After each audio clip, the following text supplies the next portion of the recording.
thank you all so much for coming to spend 45 minutes with the ACLU. We appreciate it a lot. This year there are not Q&A rooms, so we hope that those of you who want to continue the conversation will come to our table in the vendor room where you can become members or renew your membership, get our new DEFCON special edition ACLU Fourth Amendment t-shirts. We would love to see you there. My name is Ben Weisner. I direct our national project on speech, privacy, and technology. The women and men at the table with me work on surveillance, national security, technology, privacy, both in our national office and in some of our affiliates around the country. And so when we heard that the NSA had been disinvited from DEFCON this year, we kind of scratched our heads a little. Because since when has the NSA needed to be invited? We had planned to do a review that we were going to call A Year in Surveillance and talk to you about the breadth and scope of the work that we do on privacy and surveillance. And then Ed Snowden got on a plane to Hong Kong and really changed everything. So maybe we should give him a hand.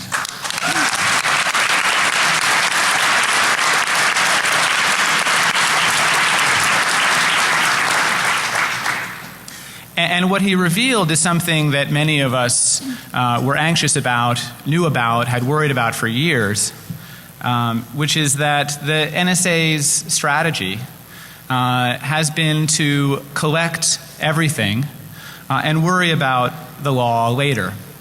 That as technology has developed, as the cost of collection and storage has gone down, the NSA has begun to construct the most comprehensive surveillance time machine ever created, and then hope that the law could be twisted in order to justify what it was already doing. I feel that we say it so often, it's a cliche, that the law has not kept pace with technology. We believe that Americans' privacy should be protected by constitutional law, not by Moore's law.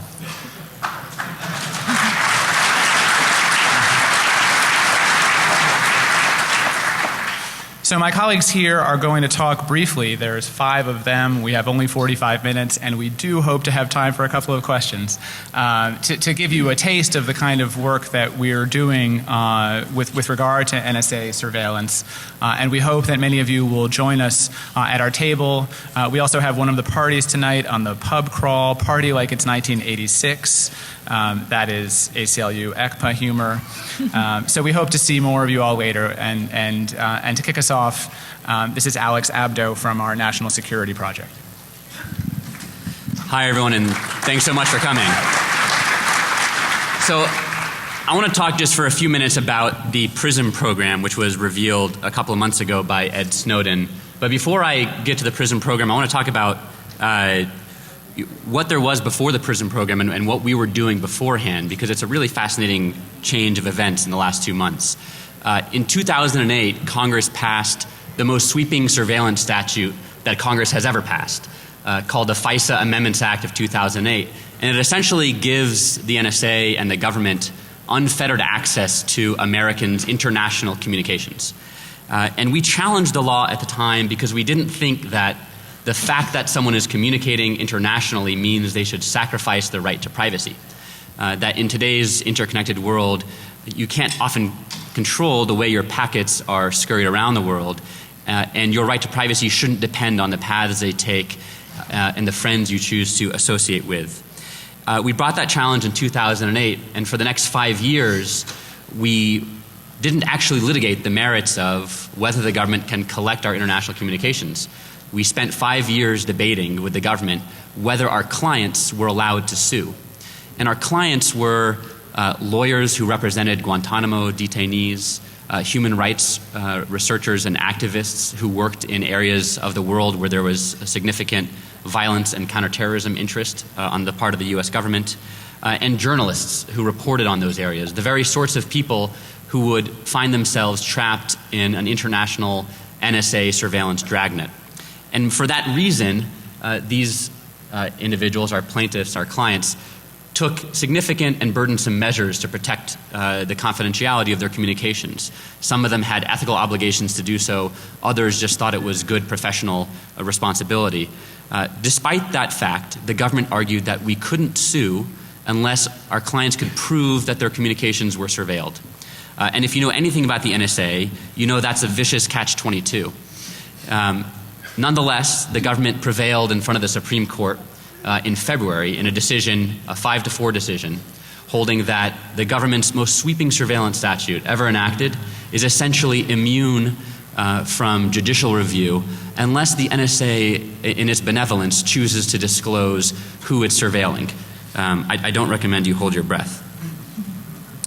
So that all changed 2 months ago when Ed Snowden disclosed the existence of the PRISM program. And the PRISM program is essentially one version of an implementation of the FISA Amendments Act. It is a small part of the way the government conducts its international surveillance, but it's authorized by this very same statute that was passed in 2008. And some of the most important disclosures that Mr. Snowden made are of the procedures that the government uses to select its targets and to protect the privacy, in theory, of Americans who find themselves ensnared in the international dragnet. And having seen those procedures now, we know that they never should have been secret in the first instance, but they reveal a number of really critically important things about the way the government conducts its surveillance. The government's main defense, if you've been reading the news about the PRISM program, is that it's a program directed at foreigners, not Americans. And I think that's an extraordinarily misleading defense of the program.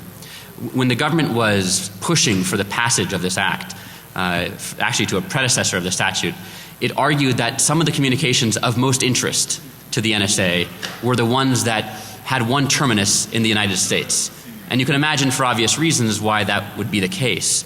But the government used the fact that Americans were communicating internationally essentially to bootstrap away their rights to privacy. So even though foreigners have to be the targets of the government surveillance, Americans' communications are inevitably swept up into them. You might think that because the government calls the collection of Americans' communications incidental under these programs, you might think that they would treat them as incidental and delete them when they get them. We now know, thanks to Ed Snowden, that that's not the case. The government is allowed to keep even Americans' communications in the course of targeting foreigners for 5 years in any event, and indefinitely if any of a number of sweeping exceptions apply. One of the exceptions, by the way, is if the information is encrypted. So ironically, as we are now seeing a push in the industry for greater use of HTTPS and encrypted communications, we are actually handing the NSA more authority to retain those communications indefinitely until a time that they can decrypt them if they can't already. The second big problem with the government's targeting of foreigners is that it presumes its targets are foreign unless it has a reason to believe otherwise, which is a really bizarre way of going about it, you can imagine. So if the government has any doubt as to where you are, and they don't have any positive indication that you're an American, they'll treat you as a foreigner and targetable, and they'll retain your communications even if they later discover that they were wrong. So they think you're a foreigner, it turns out you're not, but they keep your communications anyway. And you can imagine the types of services available digitally now that would give the government the doubt they need about your foreignness to allow them to keep your communications. You could think of services like Tor or VPN services. The final problem, major problem I find with the government's defense of its PRISM program is that it says the program is supposedly limited to foreign intelligence information, which is this phrase they bandy about, which really has very little meaning. It includes things as broad as the foreign affairs of the United States, which essentially makes a target out of everyone who's a foreigner. And we know that in part because the procedures that were released by Ed Snowden confirm that two of the broadest factors the government relies on in determining whether someone is exchanging foreign intelligence information are one, if you're communicating with a foreigner, and two, if your phone number or email address appears in a foreigner's contact book. And these two and the presumption that you are a foreigner is that virtually every international communication is susceptible to NSA surveillance, and they can keep those communications even if they later discover that you're an American. Just two quick additional points and then I'll hand it over. First, that the government is not actually limited to directing its surveillance at targets. It can direct its surveillance at third parties to collect information about its targets. And it can do so using IP filtering and country code filtering. And the example that I think has been thrown out is that they might decide that Osama bin Laden is a target and then decide to IP filter internet traffic for everything going into or out of Pakistan as their filter and then collect everything. So the PRISM program allows the government to do broad geographic surveillance in a way that ensures that countless people's right to privacy are unjustifiably intruded upon. And secondly, the government considers that any extensive use of a IP range or cryptographic service by foreigners allows the NSA to target that IP range or cryptographic service. So if there's a service like Tor, for example, that is used extensively by foreigners, and who knows what that means in the context of terrorists. You know, there are not so many terrorists in the world, we hope. So if a dozen of them are using Tor, that might justify the government in collecting everything that's going on over Tor to allow traffic analysis and maybe later decryption. So, you know, the irony is that those who seek to protect the sensitivity of their communications the most are engaging in communications that are born targetable, whether or not the government has any specific reason to collect those individuals' communications. I think there's an easy fix to this problem, but maybe we can discuss that later. And I'll hand it over for now with that vague teaser. Easy fix. Well, hello. My name is Catherine Crump, and I'm a staff attorney with the ACLU's Speech, Privacy, and Technology Project. I've been at the ACLU for about 8 years, and I've been primarily litigating challenges to government surveillance programs. And that length of time has given me a little perspective on this, because for years, members of Congress have been saying things like, if the American people knew what was actually going on with some of the NSA-related spying programs, they'd be really outraged. But there was no way to have an honest conversation about what was happening until just recently when Edward Snowden finally disclosed some of these programs.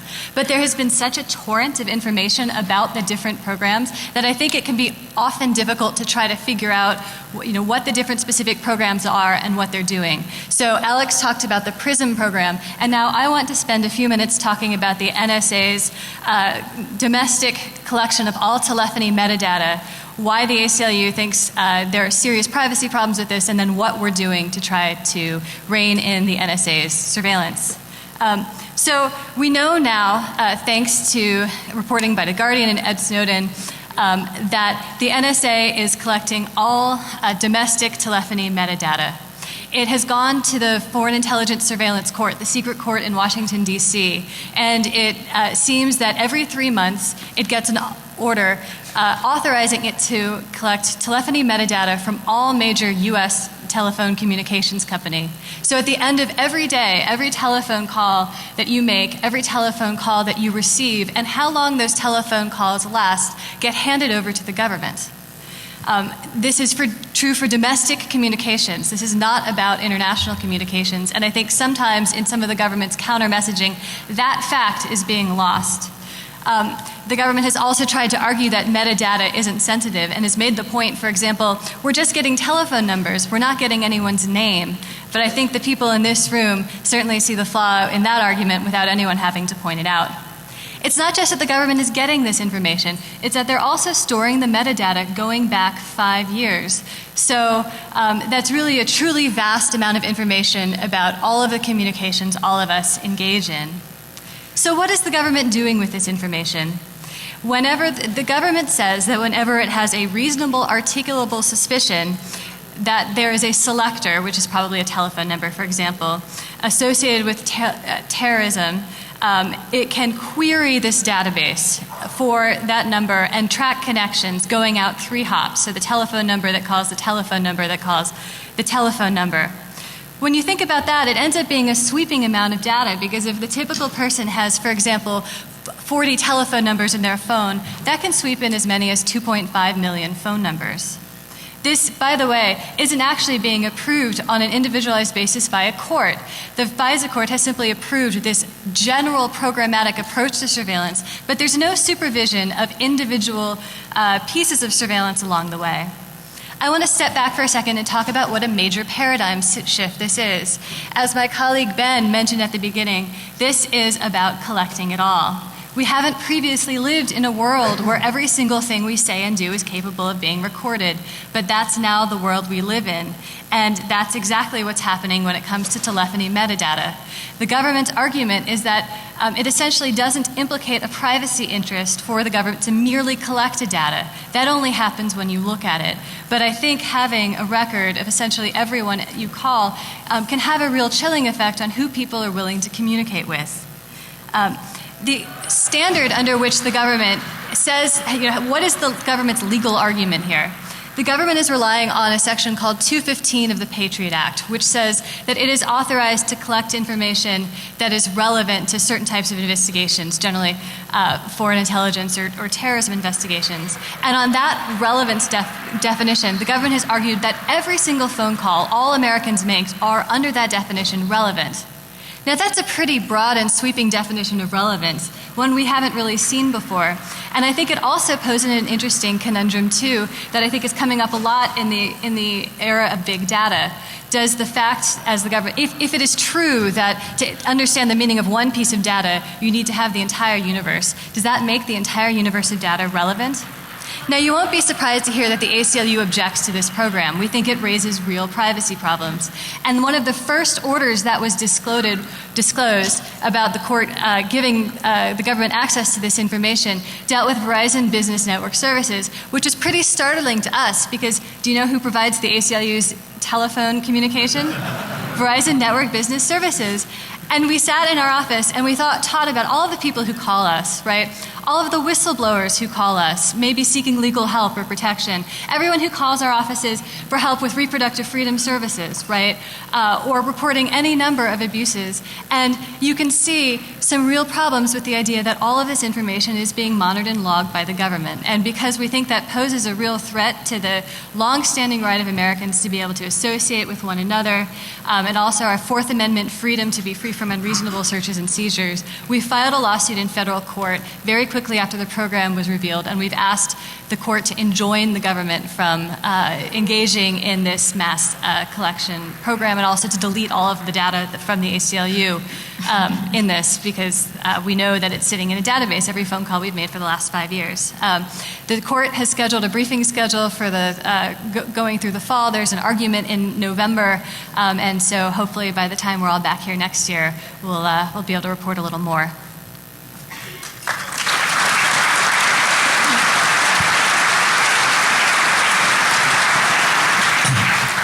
I don't know if any of you had the privilege to hear Chris Soghoian this morning in the Penn and Teller room. I made the mistake of getting there at 5 to 12, and you all had the seats already. So next up, Chris Soghoian. Hi, everyone. So I'm the principal technologist with our speech privacy and technology team. I joined last fall. For those of you who caught my talk earlier, the FBI is now in the hacking business.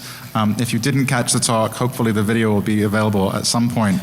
I want to talk, for the few minutes that I have, I want to talk about how the government spies. There are not enough FBI agents to follow every person. There are not enough NSA employees to read everyone's email or to go and directly acquire everyone's communications. The government doesn't have the resources to directly monitor every American, or let alone every foreigner. But they want to read the communications of every foreigner, and they want to be able to collect information about every American. And so they have this problem, particularly for dragnet-style searches, where you want to do a keyword search or you want to do social network analysis. You need everyone's communications. What do you do when you don't have the manpower to collect everyone's communications? You deputize the telephone and internet companies. In some cases, with their willing assistance, and in other cases, against their will. But you force these companies to help out. Sometimes paying helps to get them to agree. We learned, for example, one of the documents that Ed Snowden released is a 2009 Inspector General report from the NSA showing that about $100 million in voluntary assistance payments were made to telecommunications companies to get them to participate in some of the domestic metadata programs. $100 million goes a long way when you're buying the goodwill of companies who are going out of their way to help the government with its mission. But so I want to talk about the role these companies play. Every internet company, every telephone company has a team of people who do nothing but respond to surveillance requests. And I'm not going to talk about how many requests they get because my colleague Nikki will be talking about that. But I want to emphasize that these companies provide assistance that enables surveillance that wouldn't be possible without their help. There would not be a 215 metadata program without the willing assistance of AT&T and Verizon and reportedly Sprint. It simply wouldn't be possible. There wouldn't be a program of monitoring the communications of foreigners talking to Americans if the NSA couldn't get the undersea cable operators to provide access to the communications that are flowing through fiber optic cables. Those with one end with a foreigner and one end with an American, or those where both ends are foreigners and the communications are passing through the United States. The NSA program depends upon American communications companies. What's been good is that as communications have shifted in the last few years from telephone companies to internet companies, we're starting to see companies that aren't as happy about being deputized.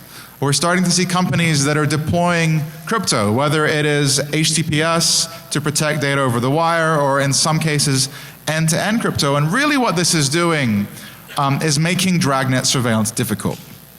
I don't think that we're ever going to be able to put the government out of the surveillance business. I would personally like to, but I don't think we're ever going to get there. But I do think we can make dragnet surveillance impossible. We just have to raise the cost. We have to make it difficult enough to target one person that they simply don't have the resources to collect everyone's communications. Crypto can help us get there. Moving from companies that say yes to dragnet requests to companies that only say yes to targeted requests can help too. But I really think we need to be thinking not about making it impossible for the government, but making it expensive. You know, Chris Rock has this joke in which he says that he believes that guns should be legal and bullets should be $1 million apiece. And I think surveillance should be expensive too. And the problem right now is that the cost of surveillance is that it's just too damn low. Thank you very much.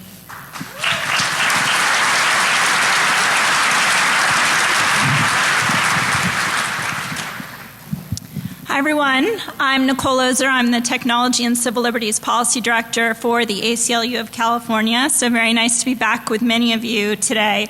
I just wanted to take a sort of bigger picture for a moment to understand just how Edward Snowden's impact has rippled out much farther than NSA spying. Much farther than the docs that he released or the revelations. And just to give everyone a sense of just how important these revelations have been to getting out the truth about what's really happening, and ongoing efforts by the ACLU and other organizations to really reestablish some desperately needed and long overdue balance between government surveillance and all of our personal privacy. So Edward Snowden's actions, in addition to really giving us a sense of what the NSA has been doing, has finally given us all our real first information on just how often, as Chris was talking about, that the government, from the lowest levels of police on the street to all the way up to the highest echelons of the NSA, how often the government is really taking advantage of anachronistic Supreme Court decisions from the 1970s, outdated privacy laws that haven't been updated since the 1980s, from before the web even existed, from when our cell phones were the size of bricks and no one could even imagine that people would actually store email for longer than 6 months. And they've been taking advantage of these outdated laws and things that really haven't been properly reconsidered for decades to engage in what we have known for a long time to be a largely unsupervised shopping spree in the treasure trove of data that online companies are collecting every day about who each of us are, where we go on a daily basis, who we know, what our concerns are, our habits, our hobbies, and are keeping that for extremely long periods of time. The ACLU first really started to sound the alarm about this sort of surveillance industrial complex that had been growing and growing, largely in the dark, way back a decade ago in 2003. We knew for a long time that this was happening, that the government was really reaching into these treasure troves and largely getting at this data without a warrant, without a judge's permission, but we never had the facts. The government doesn't need to tell the American people how often they're demanding electronic communications that are being held by these companies, unlike the fact that they have to report how many wiretaps they issue. They're not required by law to do that, so they weren't doing it, no surprise. And the companies weren't very interested in telling us either how many times the government was knocking on their door and asking for really personal data about people. They didn't really want to give us pause and wonder and worry. Are we really having sort of a three-way conversation every time we email a friend or pick up the phone? So we knew it was happening, but the facts just weren't there. The companies largely didn't want to come forward, and the government didn't want to give us this information voluntarily. But post-PRISM, a lot of what we had known for a long time was finally confirmed. The companies, in an attempt to actually defend themselves against being said that they had given a backdoor to the government, and to actually try and assuage the fears of the public, many of them for the first time released transparency reports that gave some contours of just how many demands were coming from local law enforcement all the way up the pike. We had some companies like Google and Twitter come forward with these reports before, but post-PRISM was the first time that folks like Yahoo and Apple and Facebook actually came out with this information as well. And it really confirms what we had long known, that tens of thousands of requests are coming into these companies, just in a 6-month basis that's affecting 80, 90, 100,000 different accounts. And if you think about all the information that Google might have in a particular account, it could be tons and tons of emails or photos, sort of the whole range of data. So we know from some of the reports, Google and Twitter are actually doing a breakdown of how many of these demands are actually coming with a warrant and how many of these demands are really just coming with a subpoena, which a judge often has never seen. And as we expected, subpoenas are sort of take the bulk of these things. Twitter recently reported just a couple of days ago that 56% of the demands for the government are subpoenas. Only 23% are warrants with probable cause. And Google has gotten over 5,000 demands that are subpoena demands just in the past 6 months that accounts for over 10,000 plus accounts of people. So we're finally starting to see a glimpse into how often the government is demanding this information, which finally gives us some of the facts to talk to Congress about how important it truly is to update these laws and make sure that they do keep pace with the technology that we're all living in. The fact that we are living our lives online and the government shouldn't be able to reach in and spy on that personal information without having a very good reason and going to a judge and explaining it. Thank you.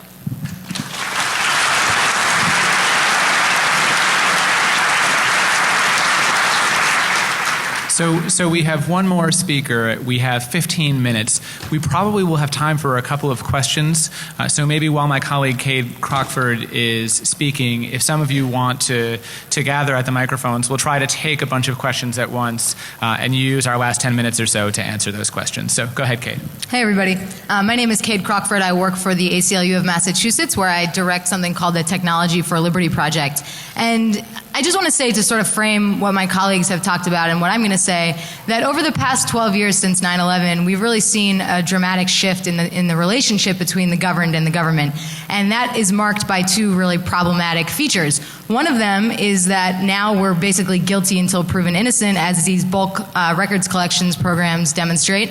And the second is that, you know, the way that a democracy should work is that the government is transparent and people have privacy from the government. And unfortunately, that situation has been radically flipped. So now the government is incredibly secretive, as we know, about its surveillance policies, as well as even about the law in some cases. And the government can, if it wants to, know nearly everything about us, even if it doesn't have articulable suspicion, probable cause, show evidence to a judge, all of the sort of, you know, traditional American norms of justice. So having, you know, framed the conversation in that way, I just want to talk very briefly about how some little brothers have sprung up over the past 12 years. So we've heard a lot about Big Brother and some of the corporate surveillance, or the facilitation of surveillance by corporations. But also, you know, the Department of Homeland Security and the Department of Justice have, over the past 12 years, given billions and billions and billions of dollars to state and local law enforcement to build up a really robust surveillance and sort of militarized police infrastructure at the state and local level. And they've done this by funding, you know, the procurement of things like electronic fingerprint readers at state and local police departments nationwide, face recognition technologies, as well as something called automatic license plate readers. Can I just get a show of hand of how many people in this room know what those are? Great. Y'all are awesome. All right. Yeah. So we just put out a huge report on this, actually. You can see it at aclu.org/plates. Basically what we found is that the state and local police departments, as well as private corporations, are operating under the same methodology that the NSA is. They want everything. They want to collect it all. They want records of where everyone has driven, you know, going back, depending on the police department, either months or years even in some cases. We found that the regulations are all over the map. There are only 5 states that have laws in the books about this kind of technology. So in every other state, it's really up to local police departments to decide how long they want to keep records of where everyone has driven. And right now, as I'm sure you know, these cameras are not as ubiquitous as surveillance cameras, as CCTV, but they will become that ubiquitous. In fact, I'm sure that within the next 20 years, these cameras will be on every single police cruiser. They'll be at every single intersection in urban areas. So really, it's going to be a situation where the government's going to be able to warrantlessly track our driving habits retroactively for, you know, however long they keep this information. So I also just want to tell you very quickly about, on the license plate reader tip, private companies. There are these private companies, one of which is called Vigilance Solutions. Vigilance Solutions maintains a database called the National Vehicle Location Service. That database has, at this point, over 1 billion discrete license plate reads, probably actually much more than that. Those are slightly dated figures that I'm working off of. And that information is accessible not only to state and local law enforcement, as well as the FBI, Immigration, Customs Enforcement, likely the U.S. military, but also to other private companies, insurance companies, repo men, tow truck drivers.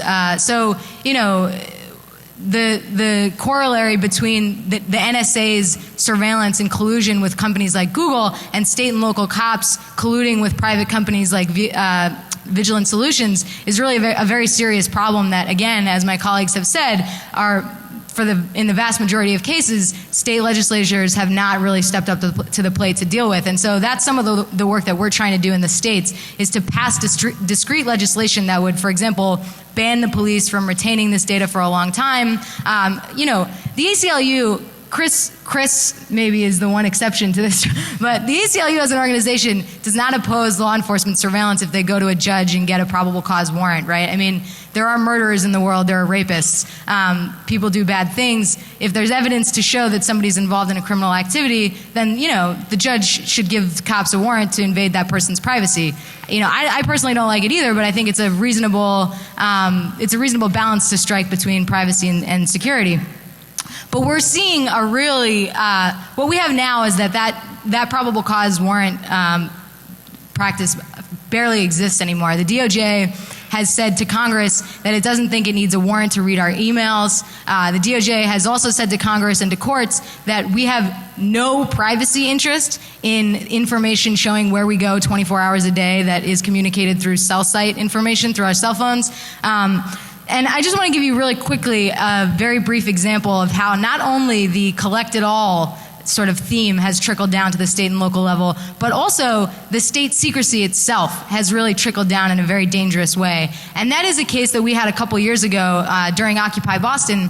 Somebody decided to pick a fight with the cops and put together a paste bin with information about Boston Police Department officers that was all publicly available. This person didn't do anything illegal, but just put it all together in one sort of database and put it on Pastebin. Well, the DA in Suffolk County, where I come from, did not like that whatsoever. And so they went after this person. They sent what's called an administrative subpoena to Twitter. This is not a warrant. It's no judge ever sees this piece of paper. Subpoenas are just pieces of paper that prosecutors fill out and give to companies like Google, Microsoft, Twitter, Facebook. So Twitter is one of very, very few companies that actually stands up for its users on a routine basis when they get these subpoenas. And they do that by informing the person who's targeted that a subpoena has been filed, that prosecutors are seeking information about them. So what happened was this person came to us at the ACLU of Massachusetts and said, you know, the DA in Suffolk County wants my information and I'd like to remain anonymous. So we took the case. It was incredible what happened after that. You know, this is a very low-level issue. This is not some, like, you know, Al-Qaeda national security issue. But we had a, you know, pipsqueak, I'm just going to say that. We had this, like, pipsqueak assistant DA, right, in Suffolk County telling a judge, you know, holding ex parte hearings, which essentially means that the government is giving information to the judge in secret that not even our attorneys could see, right? So secret proceedings. And to this day, 2 years later, those records are secret. They were sealed. The prosecutor asked that these records be sealed. So, I mean, you know, it's just incredible abuse of power is going on at all levels of government. And I think that's it. People probably have a lot of questions. I would just say, please support the ACLU if you care about these issues, because we're really working in every state. We work on a range of issues, as my colleague said, from choice to privacy and everything in between. So thank you for coming. I appreciate it.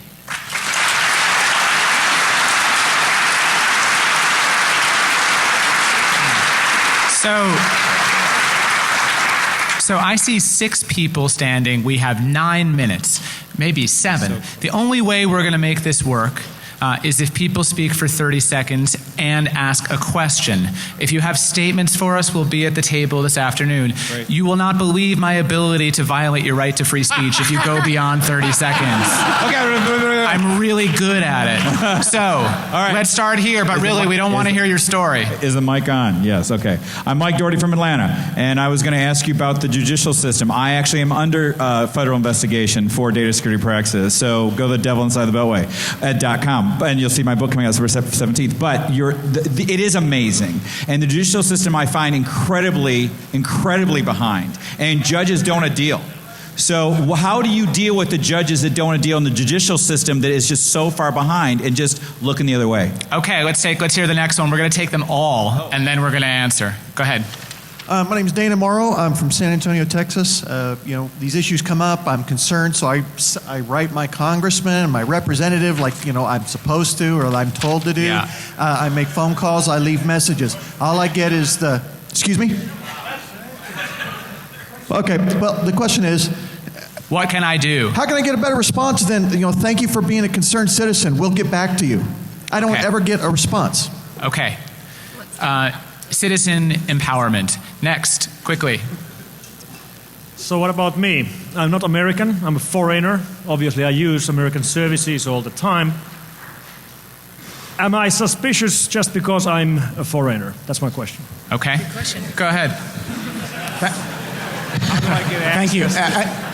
We're going to go over here. Any thoughts or remarks on Senator Wyden's recent speech and his frequent allusions to a potential or hypothetical geolocation tracking program? Yeah, totally. Okay.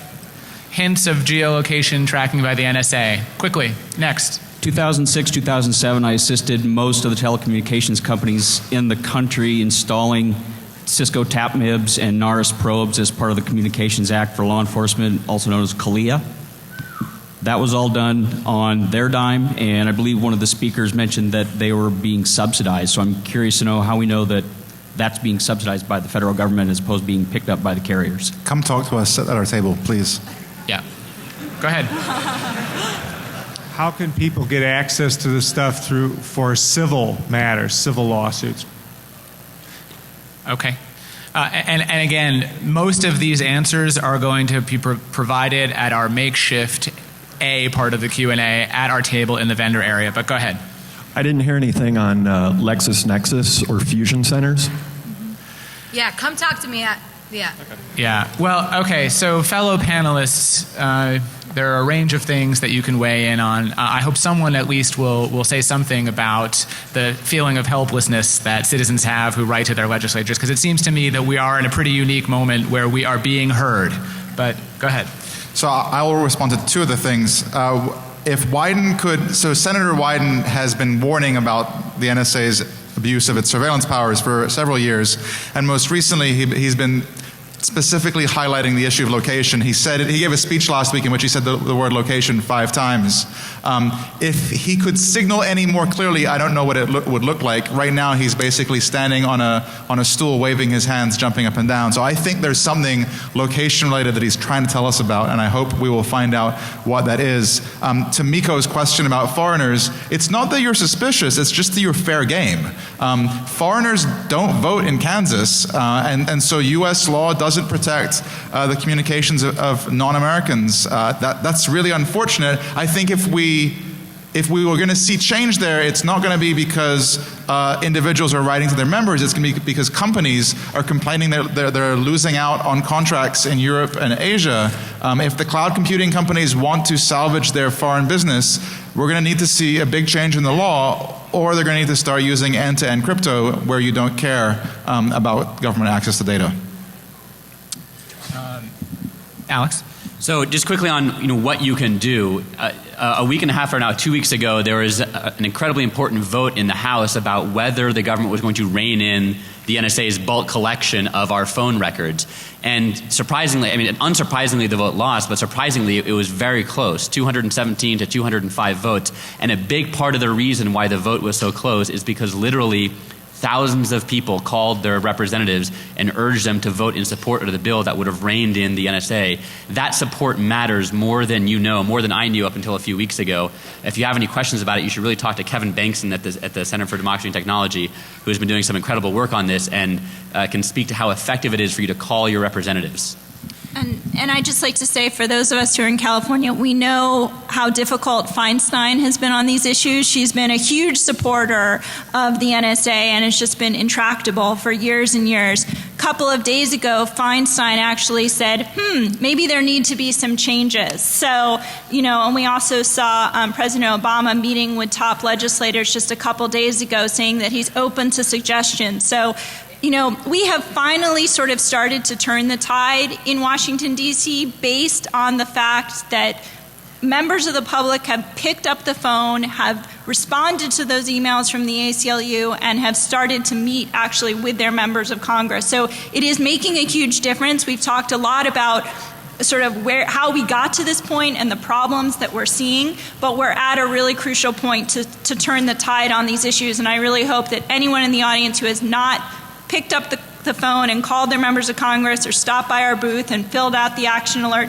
please do it, because we can change this. We really can. This is a predictable and self-serving note to end on, but it matters a lot for you to become members of the ACLU. And I mean it. We have between 600,000 and 700,000 ACLU members nationwide. The NRA has over 4 million members.